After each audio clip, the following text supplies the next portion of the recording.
गांव में एक पुजारी जी रहते थे। उनके करीब ही एक वेश्या का कोठा था। दातार प्रभु की कुछ ऐसी लीला हुई कि वे दोनों एक ही समय राम को प्यारे हो गए। यमदूत उनकी रूहों को लेने के लिए जब वहां पहुंचे तो यह देखकर हैरान रह गए कि जिसे नर्क में पहुंचाने का आदेश था वह पुजारी निकला, और जिसे स्वर्ग में ले जाने का हुक्म था वह वेश्या निकली।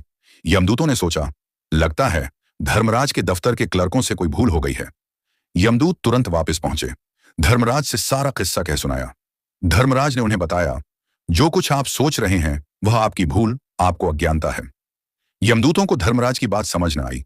उन्हें परेशान देखकर धर्मराज मुस्कुराए और उनकी शंका का निवारण करते हुए कहने लगे, जिसे आप पुजारी समझ रहे हो उसने कभी वास्तव में पूजा नहीं की।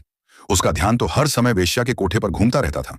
जब वेश्या के कोठे पर घुंघरुओं की आवाज गूंजती, संगीत का दौर चलता, दर्शक नशे में ठहाके मारकर हंसते, तो पुजारी की आत्मा उस सुख के लिए व्याकुल हो उठती थी। उसे रात भर नींद नहीं आती थी। वह सोचता रहता, ये लोग पागल थोड़े ही हैं जो सब संतों महात्माओं के रोकने पर भी रुकते नहीं हैं। रात का समय आते ही लोग दीवानावार इस कोठे की तरफ बढ़ने लगते हैं। लगता है आनंद का असली स्रोत यही है, पूजा पाठ में आनंद नहीं। इस तरह दिन रात उसका मन वेश्या के कोठे पर ही चक्कर काटता रहता। इसके विपरीत वेश्या हर समय पूजा आदि के बारे में ही सोचती रहती। जब वह पुजारी अपने मंदिर में प्रवेश करता, मंदिर का दिया जलाता, शंख बजाता, वीणा के तारों को छेड़कर प्रभु भक्ति के रस में डूबे हुए भजन गाता, तो वेश्या की आंखों से आंसू छम छम बरसने लगते। वह सोचती, मैं कितनी अभागिन हूं, जीवन यापन के लिए मैं कितना घृणित कार्य करती हूं। मेरा भी कोई जीवन है। धन्य है वह पुजारी जिसका हर क्षण प्रभु की उपासना में बीतता है। कब आएगा वह दिन जब मैं भी अपने परमपिता परमात्मा के मंदिर में प्रवेश कर सकूंगी। इस तरह उसका चित्त सदा मंदिर में विराजमान रहकर प्रभु की खोज में उत्सुक रहता।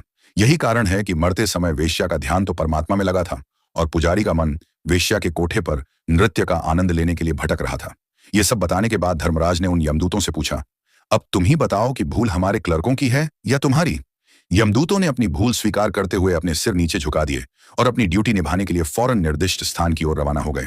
तो प्रिय मित्र, यह कहानी आपको पसंद आई तो वीडियो को एक लाइक और चैनल को सब्सक्राइब जरूर कर लीजिए। जय सीताराम जी।